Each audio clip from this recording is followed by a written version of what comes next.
Hello, welcome to today's webinar about the topic how to enable a seamless customer experience through SDV, which is, I think, important for all of you in the audience. And we have a great panelist sessions here with different industries coming together, which I want to introduce you.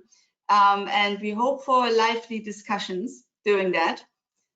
For that, you have the chance during the full webinar to post questions to the tool, and at the end we try really to answer all of them. If not, we will follow up with you afterwards. The session will be recorded, so we will receive everybody of you a copy of it and can listen to it in your own speech, but also afterwards follow up with the panelists.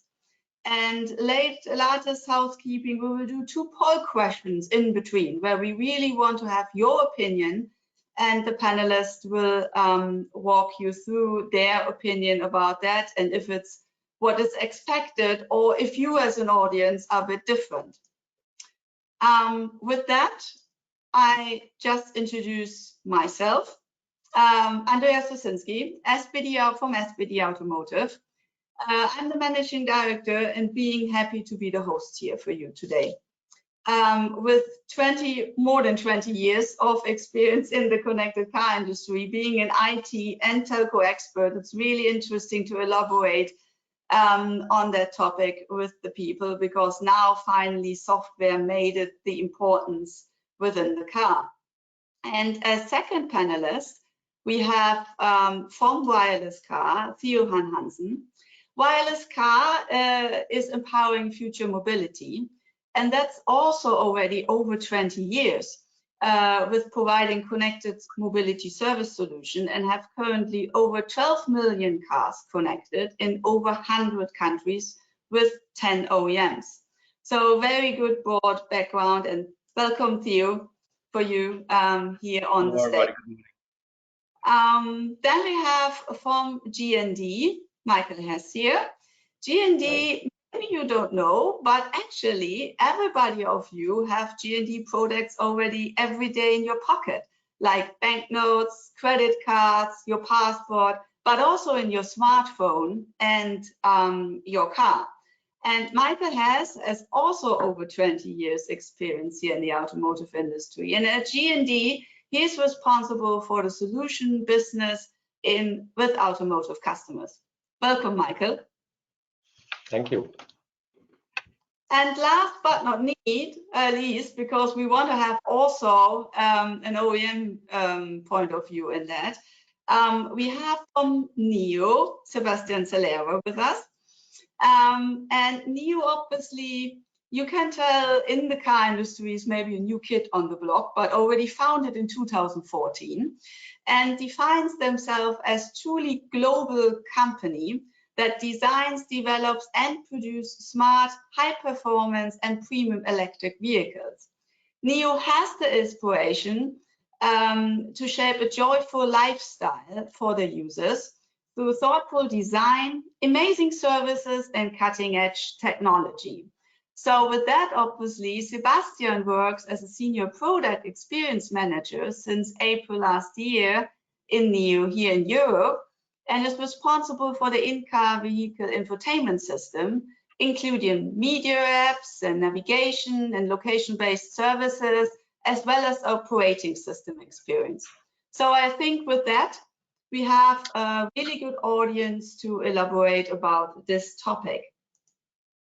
Just short on SBD, who don't know us, we are a consulting and research company working with mostly the OEMs, but the tiers, and we support everything by data. And for that, I'm from the German office, but we have offices around the globe as well. With that, let us jump into the topic, why we are here today, and what is the software-defined vehicle? Very short, SDV. You will have heard the abbreviation several times this week. So digital lifestyle and physical appearance is really what software-defined vehicle can bring together. Because before it was a car, you bought it once, you maybe got some software updates when you went to the dealership, but That's more or less what it is. But with digital lifestyle and new demands of new customers, it's now enabling really to bring everything together with high expectations and high big aspirations from the OEMs to help in getting the OEMs and the cars more fresher, to enlarge new revenue streams, so high expectation, and a lot of people invest a lot of money within that. The question is then really why we want to meet today is also how this is not just from the OEM view, but also from the consumer view enabled us. Just to how we define or what make a software-defined vehicle for us and what are the attributes we're seeing within that. We just have defined like 6 attributes which for us at SBD define a software-defined vehicles. And obviously we start with the abstraction layer. It's leveraging interaction between the software and the hardware and make an interface between it to abstract it more. And within that, obviously, this enables the more portable of the software for different platforms. Particularly for OEMs with multiple brands, that's important to have more scalability of that. But also with that, you gain the loose couple of the hardware and maybe also can change a different speed on software development than hardware development, and also enable with the decoupling a more national launch, because globally maybe you need different hardware in different regions, but you have the same software or vice versa. So this is a clear support of speed of development, which is a crucial element, particularly obviously for the established OEMs, where the newer OEM starts from a green field and have that, but they have the challenge to prove the quality of the service, but also that they can get up to speed and develop services suiting for different markets as they need it. So different challenges brings that for different OEMs buckets, you can see. On the other side, obviously, you have the high upgradability. And that's what I said, features can change over the lifetime. And that is what expected by the customer, what they know also from the car and from the smartphone industry or ever IoT industry like they used to be. And that comes then with a very dynamic UX you can have, supporting multiple brands, supporting multiple regions, but all of that can only be enabled when you have it high connected. Because if it's not connected, the car, you don't have the benefit. But this connectivity also brings new challenges with high bandwidth, local connectivities, regulations you maybe have to suffer. So all of that, we really want to elaborate a bit and look how this is coming there. With that, just set the scenes, I want now to go in the discussions. And I think we talked about a lot of technical things, what that brings and what the user can have there is, I think, something we should never forget. Because in the end, it's not an SDV car the user will buy. It's the car features and services they will buy. And what that means really for the customer, I think maybe we start with Sebastian, as you are the OEM. So what do you think at NIO and why the SDV supports that really from your point of view? Good morning, everyone. Thanks, Andrea, for having us. Indeed, that is a very important question. But I would say that in that question, there is one word, which is customer, that NIO does a bit differently compared to the rest of the automotive industry. Indeed, most OEMs, most traditional OEMs, let's say the crucial moment in the customer journey, as they call it, is when there is that customer showing up at a car dealership, and then signing a purchase contract. Then, of course, that OEM registers that purchase in the usual retail sales for the month, and then that customer is out of the picture. Of course, there was a lot of market research happening after that moment. Of course, OEMs are trying to find out what went wrong, maybe 1 month after SOS, 3 months after SOS, 5 months after SOS. You have even the new car buyer survey as well. So obviously, they are trying to gather intelligence about that moment, that transaction. But the thing is that they use those insights then to start working on the next SOP, on the next model, on the next model year, on the next facelift. And they're not using those insights to actually improve the product that has already been delivered to those customers. So that is what we at NIO do differently. We do not have customers. Instead, we have users. And that means two things. First of all, we care about those users directly. So we have a direct contact with them. We do not have any intermediaries between those users and NIO. And then the second thing that we have is a constant contact with those users. We do not speak with those users just on an annual basis on a focus group to try to find out if everything is all right with their models. That's not how we do market research. We have a daily, monthly contact with them. Let me just give you a few examples. For instance, on the previous slide, you could see an image of a user meets developers meeting. So those are meetings that we, the product experience managers, have with users on a monthly basis when we present a new feature. Just to give you an example, last week we had a meeting with users where we presented a new video streaming application. So I was there presenting that new video streaming applications. And then at the end of that presentation, users ask you questions. And they can be quite candid. They will praise you if the application makes sense. But if they think that the user experience is not up to the standards they expect, they will tell you very candidly. Another example is we have this evening actually in Munich, another user meet developers meeting where we are going to present the new firmware version, what we call Banyan 200. So that is based on our 4th generation operating system. That's going to happen this evening in Munich, and a colleague of mine will present those news, those changes brought by that new operating system to our user base. So meetings like that, we have them every month. We are used to seeing the users' faces. They are used to seeing our faces. There is no distance whatsoever between we, the employees working on the product, and the users that we serve. So that is the first thing. And then the second thing is the concept of software-defined vehicle. So just to make things clear, NIO doesn't make software-defined vehicles. NIO makes user experience-defined vehicles. And we do that through a closed-loop, user-centric product development process. And that process starts with the user and ends with the user. And this is what you can see on this slide.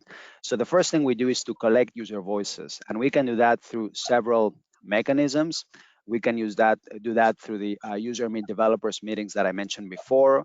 We also have, for example, user advisory boards. So these are essentially users who act as speakers, as representatives for the wider audience of users in each country. So we have one user advisory board in Germany, one in the Netherlands, one in Denmark, and so on and so forth. We also have more live channels to gather user feedback. Users can simply use the in-vehicle car companion Nomi. So users can say, "Hi Nomi, I want to give you feedback." And then Nomi essentially will send us a transcription of that feedback, everything, of course, in perfect compliance with GDPR, obviously. And then we process that user voice. We try to analyze what exactly is being asked, and then we deliver. Another mechanism could be using a car companion app. So we have our NIO app and our NIO smartphone app. Users can use that to get in touch with our great user relationships team. We have one of those teams in every country, obviously speaking local languages, to be able to communicate with those users, obviously.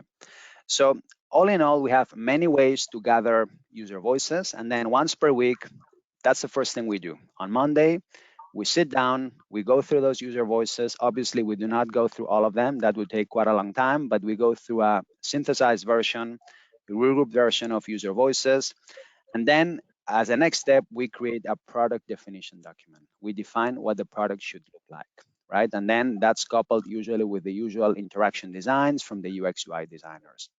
Then we hand that over to the software developers. They develop the feature. They conduct the usual quality assurance, software quality assurance steps. They also conduct some vehicle integration tests. And then at the end of the cycle, they hand the feature back to us.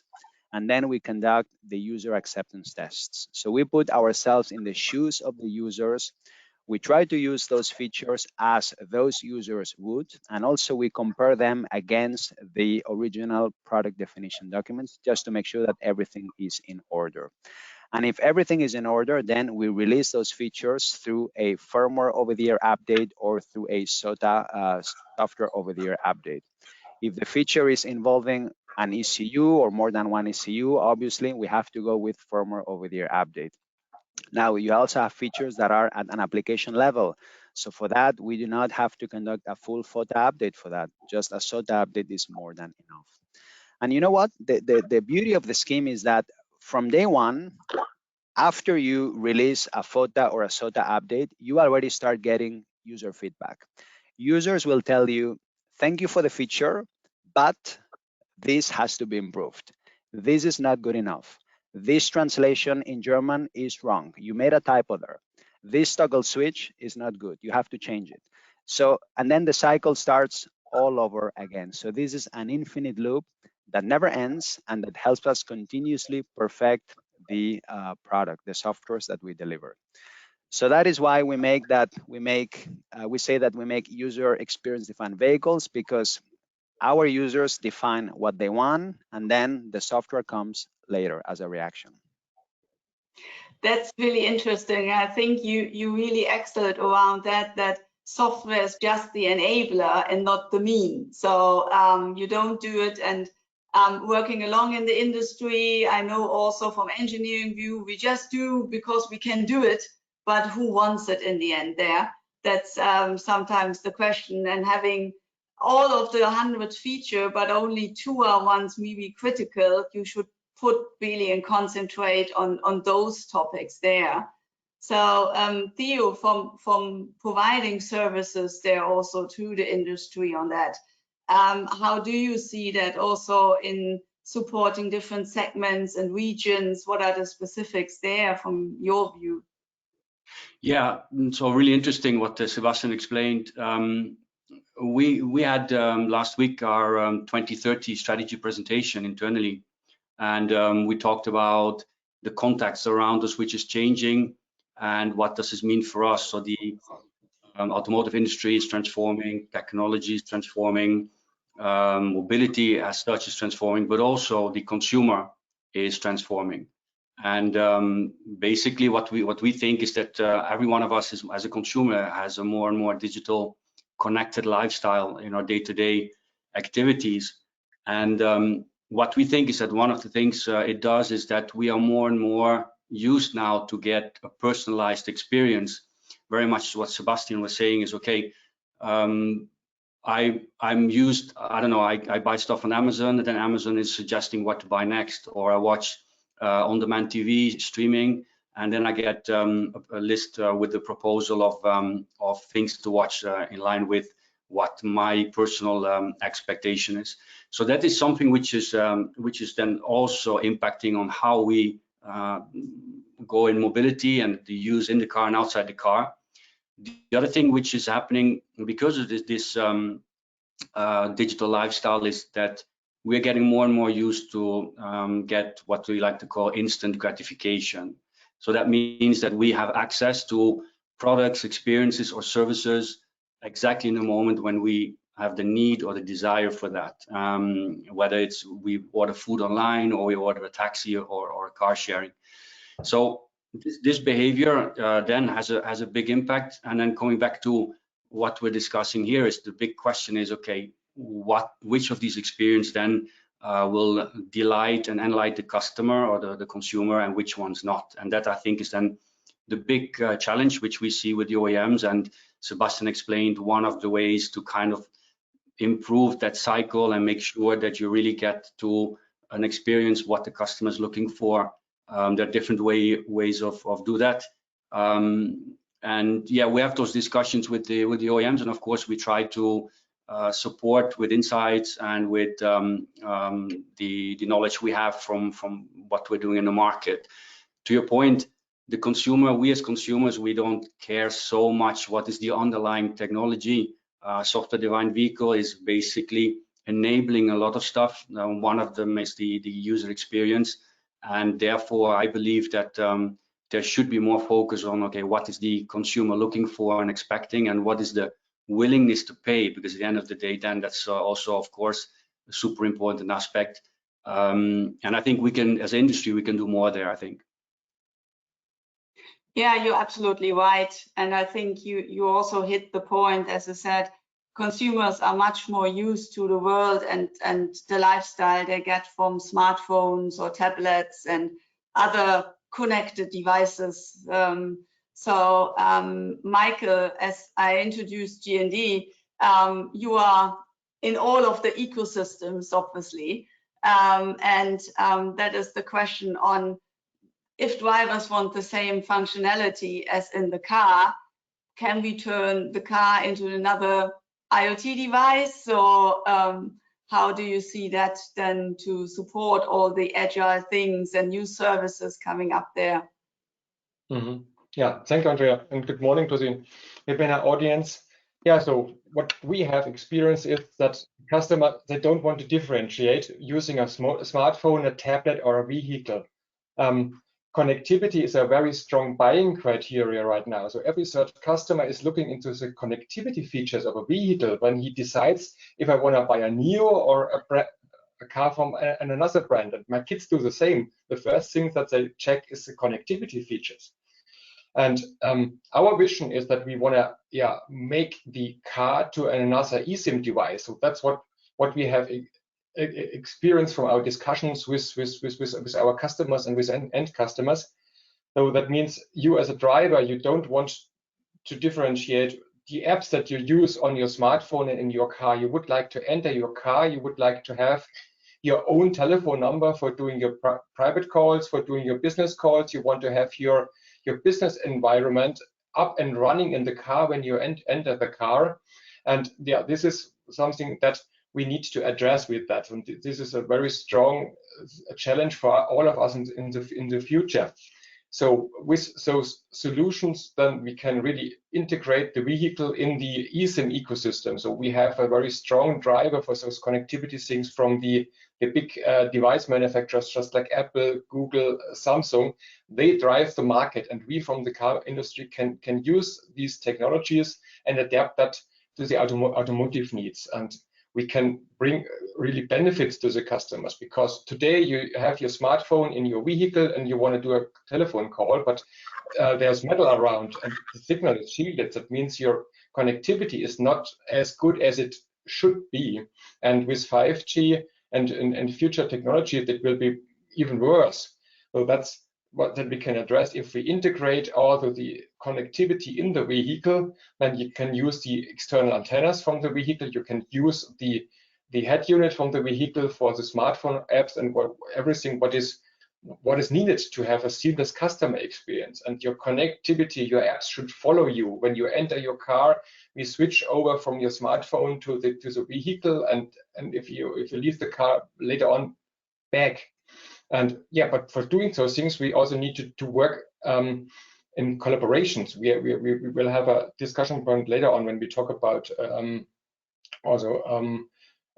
joining forces, because for those user experience, we need to link different identities or accounts. For instance, we need to link the account that the driver has with Neo, with a mobile phone network operator's account where you have your mobile phone contract. And those things only can be managed via software platforms and software-defined products. Yeah, that's good topics. And yes, we talk about collaboration and other ways also later on. But as you said, you hit a very good point. Are the software updates and the consumer willing to have even more connectivities as they currently have the need there? And that's also actually our first poll question to the audience there. Which we just will launch there. And you will see the question there now.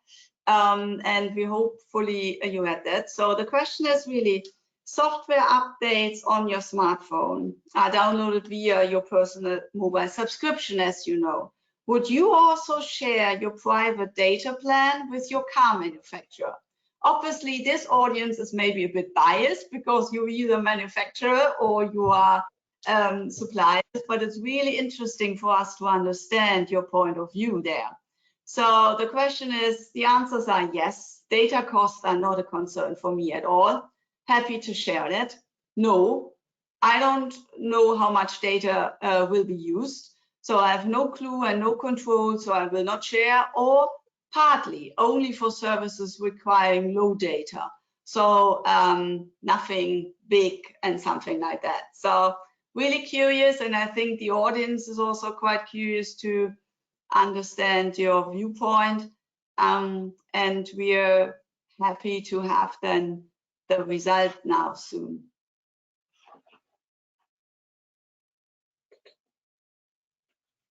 Okay, partly. So that's interesting. Definitely a more no turn than a yes. So that obviously makes some things not easier for you, Sebastian. But let us. How do you see that then, Michael? Because you're coming from the telco industry. Are you surprised from the result we're seeing now? Would you have been expected it differently? No, that's more or less what I have expected, because we see also, when we have a global view, we see different ways of selling connectivity. In some countries, data volume is not a concern. You have a flat rate for data. In others, you have to, for instance, here in Germany, it's quite expensive to have some gigabytes on your private contract. And yeah, this is reflected from that perspective. And if you have a look on the other way around, what we see from the automotive industry, the solutions that they currently have in the pipeline, it's also distributed using different approaches to provide private connectivity in the vehicle. Okay, interesting. So I think that is definitely a good topic, talking about the customer. And obviously, Sebastian is from the European entity of NIR, so it means going global, and in Europe, going abroad in different regions brings new challenges with us. Connectivity, you told us already, Michael, different schemes in different countries, different rules there. So what do you see from the pure technical solutions are there? Are the challenges in global reach, cost-efficient solutions, as the people are not willing as? Are there any technical solutions coming from your end on this?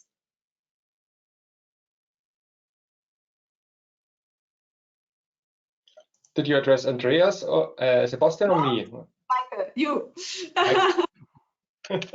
Because you mentioned in the beginning Sebastian, so I was a little bit confused. Yeah, and I think for our customers, the automotive industry, this is really a big challenge to going global, because typically a car manufacturer wants to have one product that fits to all regions and for all customer needs.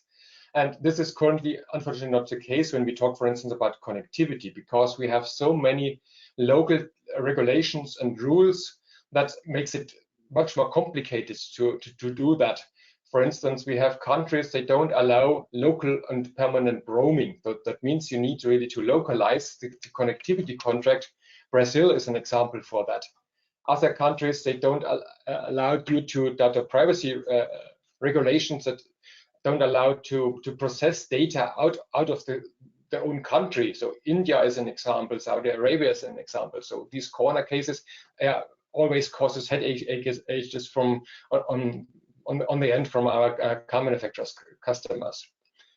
Also, a big challenge is affordable prices. We have to keep in mind a car is in average 15 years on the street, and the car manufacturers need to make sure that they have that they can afford the connectivity for that vehicle, because sometimes prices are increased and decreased, or the mobile network operator changes the payment scheme.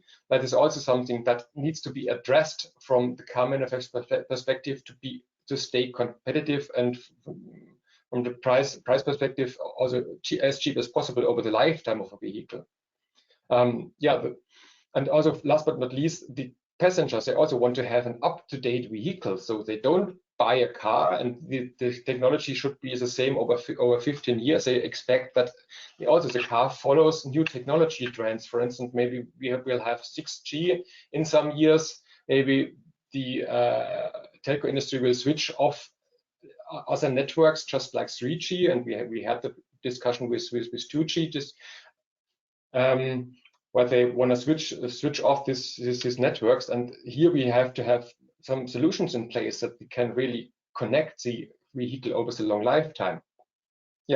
Last but not least, really the reduction of hardware variants and variants that are needed to brought to the telematic units, just like our eSIM. So this is also really a challenge, and with software-defined products, we can address that need and can help to reduce the multiple hardware variants. Okay, yeah, that's clear topics you have. The car, obviously, I have also in the telco connecting devices, which is a device, but the car is very particular. You have a device, you have the driver with needs, you have passengers with needs, so multiple need points and multiple expectations the people have while preparing the drive, during the drive, and after the drive. So that's definitely new needs. So you have an idea how to solve that, and you already explored some solutions to solve that? Yes, for sure. So what we provide to the customers, would you please switch to the next slide, Andrea? So this is here, for instance, an example how we can implement a software-defined product. So what you need is in the back end, it's a management platform that is helping the car manufacturer to manage everything what happens in the vehicle. Here, especially from our end, what happens in the eSIM in the vehicle. And on the other hand, you need an eSIM in the vehicle that is flexible and capable of to be provided with software updates from this management platform, to be provided with new parameters, for instance, just like access data for the data network, or last but not least, running a firmware update into the eSIM. Maybe we need to implement new keys in the vehicle, or we have some security leakage over the lifetime of the vehicle, and everything that is needed and that can be done is in that combination. You need to have a smart and flexible product in the vehicle that is really open for new features and for software updates, and you need a secure platform in the back end. And here finally you need to establish a secure connection in between these two items, and then you can upgrade and update different features and address these challenges that I mentioned before. Okay, interesting. So pretty sure this can be a solution, and definitely something on how you have a good level between what is the risk and the cost the OEM need to take, and what a consumer maybe is willing and used to take there as well. So Theo, from WirelessCar point of view, so how do you support the modular offering on an OEM in the global outcome and selecting them? Yeah, we have several discussions already since quite some time ongoing with with OEMs who are looking to go abroad from their perspective, and whether these are Chinese OEMs or Japanese or in Middle Eastern area, for example. And it's super complicated, as Michael explained. There are regulatory issues, obviously, which makes things very hard. But it's also true that the user expectations are different. So it's not only, let's say, the more technological aspect, but also if we talk again about context and user experience, of course, there are different expectations.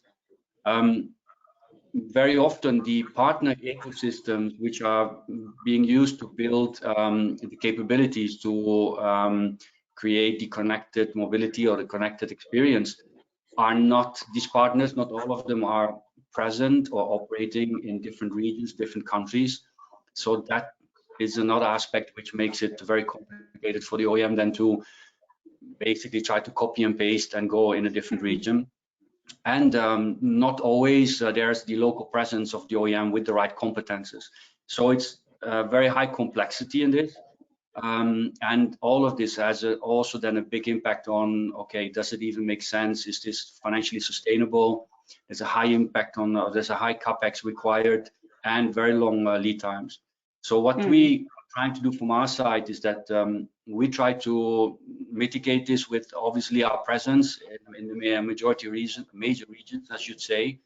And as you mentioned before, the 12 million cars we have connected today, they are up and running and we are operating them, and they are in over 100 countries basically. So we kind of try to support there. The other thing we do is we try to work with kind of off-the-shelf approach. So can we offer solutions which are not only modular, so not the whole stack, but maybe parts of it, but also without reinventing the wheel. And that is very much appreciated from a time and CapEx perspective. And then the other thing which is interesting is because of what we have been doing for such a long time, we can rely on a very large partner ecosystem, which we can then also propose whether, I mean, we're integrated with 8 different mobile network operators. We've got 6 or 7 different PCU protocols integrated. We've got call centers all over the world integrated with our backends. We've got over-the-air update providers.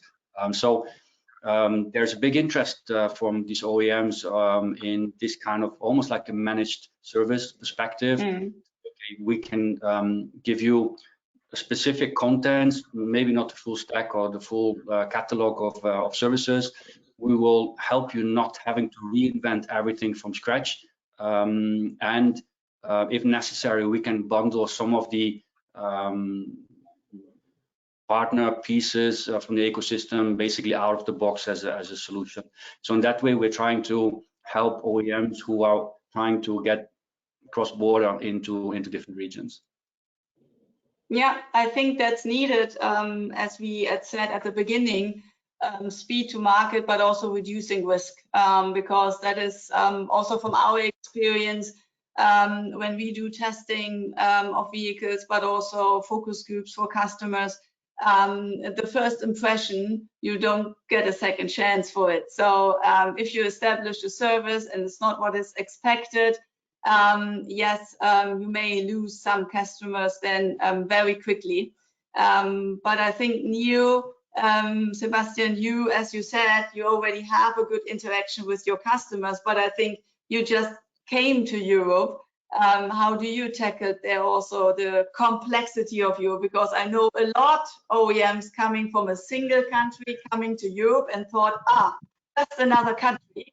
But no, it's not even only 3 or 4 regions. It's really every country counts for itself. I was part of rolling out a service for a connected car from Germany to Austria, and even that was different. I thought, why should it be different? Just a different map, but no, even the call center agent needed to learn Austrian language. So how do you tackle that on NIO? Look, it's definitely a challenge. So, I mean, we landed the European market in October last year. So actually, I would say that we are close to the first anniversary since we opened our first 5 markets, Germany, Netherlands, Denmark, Sweden, and Norway. So, and of course, throughout that 1 year, we've experienced many challenges. Definitely data consumption challenges. I'm echoing the comments from Michael. Definitely brand awareness challenges. I mean, let's face it, we are new players, so people initially don't really know you. And also challenges to set up a partner ecosystem, right, to support our digital ecosystem. Very often partners are quite obsessed with volume. So the first question they ask you when you meet with them is, okay, how many cars are you going to sell in the next 5 years? And we are still a small player, so the level of volatility in the forecasts is quite high because there are too many unknowns to predict such things. So what we are trying to do is to show partners that more than volume, what we can offer is access to user insights. We can put our user insights that we can easily get, as I explained before, at the disposal of those partners, of those third parties, and that can help them a lot to increase their products, to increase the performance of their products, to improve their products. And then at the end, that's going to end up benefiting the entire European automotive industry. So in a way, NIO wants to set the standards. We are happy to share user voices, user insights for those partners to improve their products so that then you can use that knowledge, those insights, to improve your product portfolio, and then ultimately that's going to trickle down to the rest of the automotive industry. Yeah, I think that is key, and as you said, partnering is one important topic. So that drives us to our second poll question to the audience, and we are all very curious around what you say that. So what do you believe is the most efficient, effective strategy for OEM in the context of creating the seamless digital ecosystem for cars and consumers? Do you think, yes, as Sebastian described, collaboration with partners is more effective? Also, Theo Han elaborate about that. You have established service, you lower the risk. So is this the way to go there? Or is it more build everything in-house? We know we have several OEMs investing tons of money at the moment to build in-house software teams around the globe and to have all the flexibility. Is that the only way to really have this digital ecosystem and the experience live? Or should it be a mix of that? Means some things you want to keep by your own and others maybe you outsource. So interesting to see your feedback on that then now.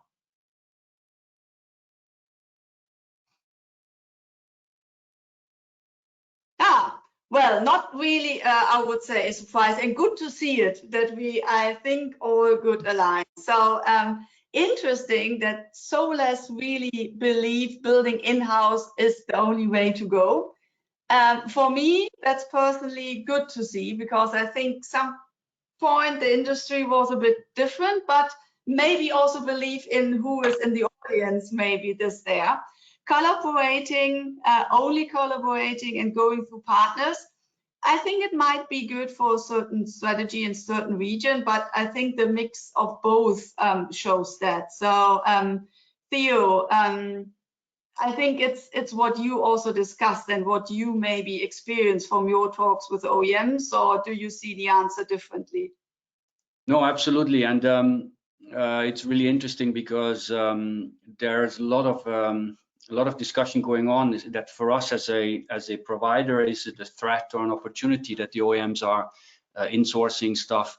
And I'm very happy with what I saw on the survey, because I think that's a bit the reality, that the OEMs in certain situations, in order to speed up their innovation and in order to acquire certain knowledges, it's very interesting for them to partner. And that's what we see what's happening. But in the same time, we also see that on specific topics, the OEMs want to keep the ownership, and These are on topics or contents or competences, if you wish, which they consider differentiating, and therefore they want to be able to manage them themselves. It can be related to IP and so on.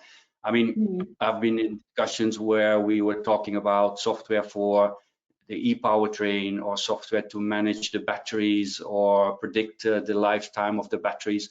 And today, these are things which the OEMs, many OEMs consider crucial for themselves, for their own brand. So they don't want anyone to come in and give them a solution there. They really want to have ownership of that. So another example is what Sebastian mentioned, is all the aspects which are very much related to the customer and creating the customer relationship, not only the customer experience, but also the relationship. Obviously, the OEMs are very wary to Google, Apple, and so on to really open up and get competences, but then in the same time, the risk of losing the customer. So I think we talked before about speed and global rollout. That's another aspect that sometimes you can do that with partnerships. But I think, as we saw in the survey, it's not black or white. I think it depends, the view, OEM by OEM. It's also funny what we see. Many times it's also cyclic. So we see OEMs who, for 3-4 years, have done stuff in-house. Then, for whatever reason, there's a management change. There are new people with new ideas inside the OEM, and they're like, okay, let's do it ourselves. And then 3-4 years later, again. So I think we just have to, from our side, we try to support, as I mentioned before, with regional presence, capabilities, modular offering, because that's absolutely also in this context. 20 years ago, companies like ourselves, we could offer, the full stack. It's not like that anymore, as we see also here in the survey. So we as a provider need to be flexible in that sense. These slides are a little bit related to that. As I said before, we did our strategy, 2030 strategy event last week. And one of the things around us when we talk about the context is the way the OEMs are changing. And we are here talking about software, and it's clear to everybody that software is becoming more and more important for the OEMs, differentiating versus non-differentiating. So what is key for them to keep themselves, to position the brand and the product, and where does it not make sense for the OEMs to invest and to leverage basically what's already there without reinventing the wheel. Modular multi-partner, we just saw the survey, so I think that's definitely something which is a reality. And we spoke about deployment and speed. In the next slide, you can see on a very high level how we are trying to address that by building, not only from a technical side, but also from a commercial side, an end-to-end solution which is modular, where based on the requirements and the reality of the car maker, we can basically build a solution which is almost completely off the shelf, so high speed, low investment, but still flexible. If the OEM wants other components or other capabilities integrated, those are the gray blocks you can see here. That's also what we're allowing for and what we're already doing. And then we wrap that with what we like to call professional services. So we can give, we have huge teams in China, in the US, and in Europe, and we can support there. And we do a part of innovation. We have some discovery projects with OEMs where we're doing some concepts, where we're doing some experiments. So we try to be as flexible as possible in order to kind of reply to the different approaches from the OEM doing more or less stuff themselves. So I think the modular offering and integrating the party apps, that will be key. But obviously the partnerships, we say that also having multiple partnerships and to establish that as to the key players and to support some standards, I think, is the enabler to I would say get that. So Michael, from your point of view and from the connectivity side, how you would leverage on that topic? Yeah, so Theo Han had a good two good points on the slides he showed before.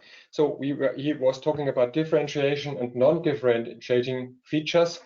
And this is also that we have to keep in mind, because if we want to really to scale up our solutions and to use some benefits with respect to economy of scale, then we need to have as a basis, to keep in mind the interoperability, and for doing that, we need to apply some standards. So, for instance, for us from the telco industry, we need to follow standards which are defined by different standardization bodies, and this is something that we really need to make sure that we are compliant with those standards with respect to interoperability. So, for instance, here we have the GSMA, which is defining the standards for these over-the-air telco features.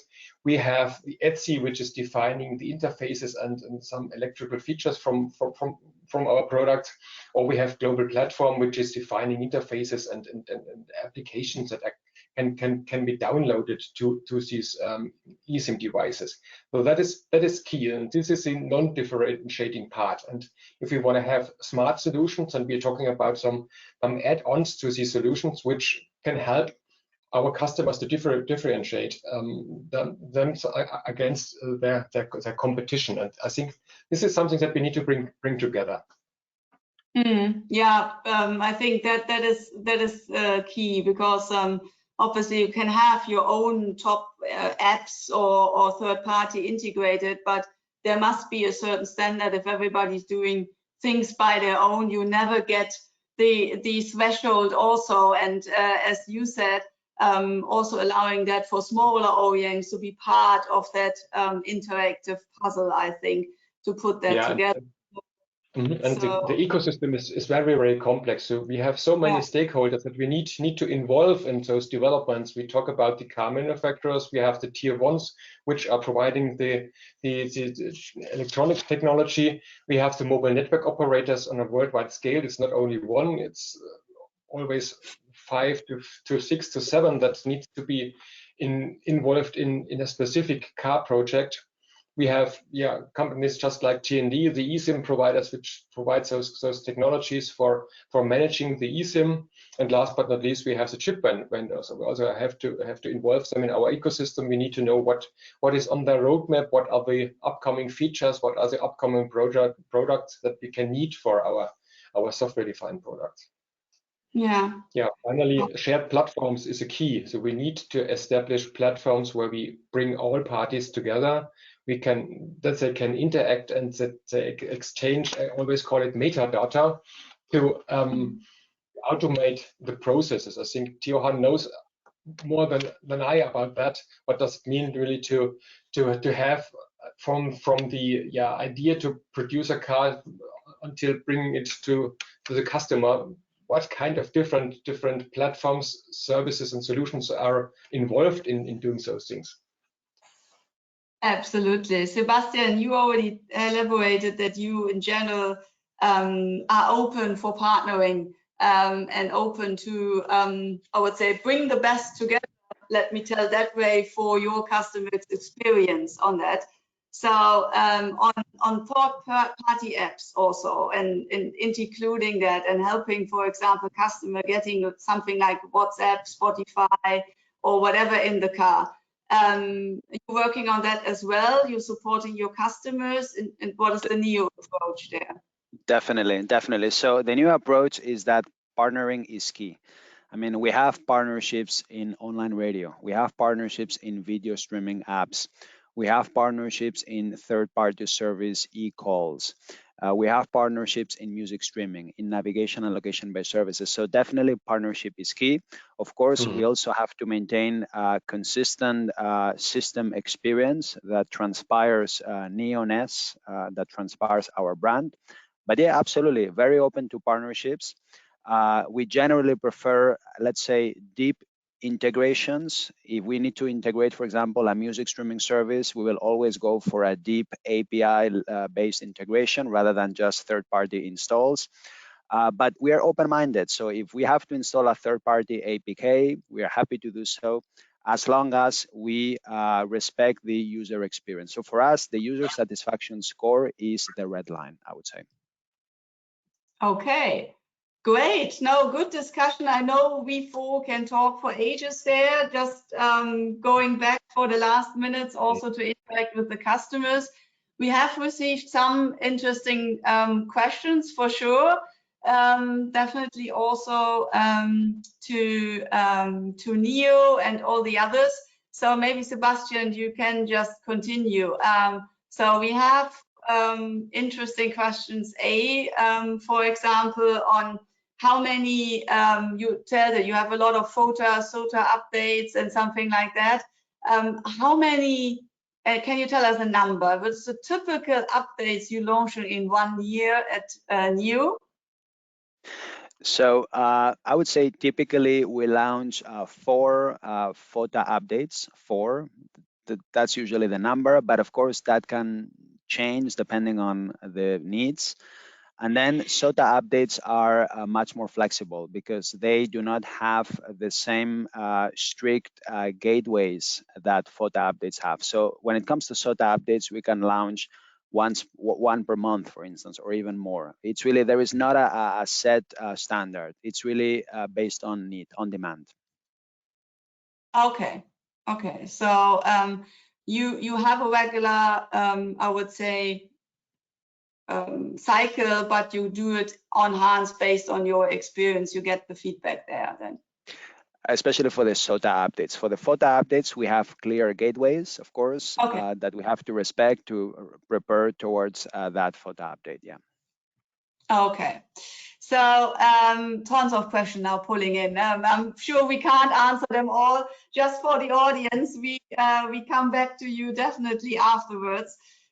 Very interesting. Just one, maybe last one for you, Sebastian. Then we have the others for the other team. There is also you have a really big interaction with the customer, but obviously, let me tell that you're a smaller one and having a smaller customer base. Do you think that method would also work for a larger OEM, like with a volume brand, or do you think there's a limit?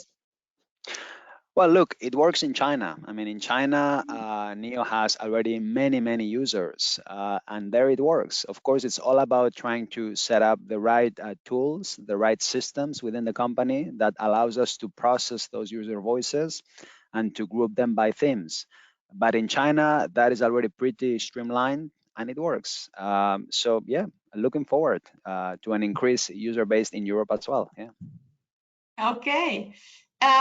So a lot of updates we're talking about. We talked about what customer wants. So Michael, what is for you the one and only biggest success factor to have really the flexibility from the connectivity and then make the car fresh and relevant also in long term then? Mm-hmm. Yeah, so when we develop a new product, we have to keep in mind that kind of flexibility. So we don't know what is happening in the next 15 years. And one of the biggest success factor is really to have hardware bases in the vehicle that offer that kind of flexibility. So this is, for me, one of the main success factors. And on the other end, what I mentioned before, we need to establish platforms. So Theo Han with WirelessCar, they are integrating different mobile network operators to enable a seamless service. We do it in the same way for our customers.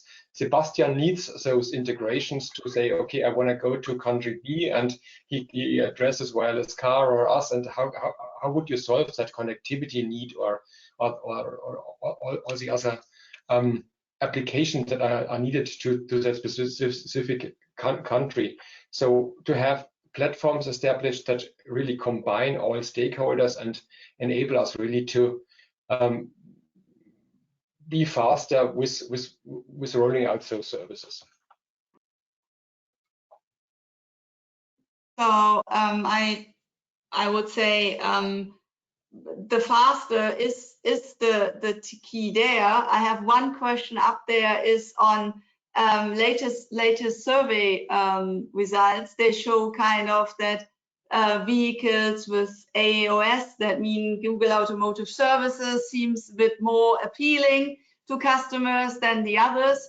But I think that is just not hindering doing also a different approach of that to have fresh and up-to-date services. So, Johan, from your point of view, so how do you employ the harness of potential software updated vehicle and innovate still with that in automotive grade when you don't just pull everything to one of the big tech players? No, yeah, that's a good one. For sure, the hyperscalers, as we call them, are trying to get into our space, and I don't think there's anything we can do to stop them. What we can see is that they are starting to realize that the approach they had 3 or 5 years ago has not been successful, and therefore, if we forget small examples, there has not been a big deployment of technologies provided by these hyperscalers. I think Mercedes is the really good example where Google kind of realized that if they want to be part of this, they have to change their approach and maybe accept that they offer, coming back to our discussion, a piece of the puzzle and not everything they want, basically. So, of course, from our side, a lot of the things we do are kind of integrating in that or building on top of that.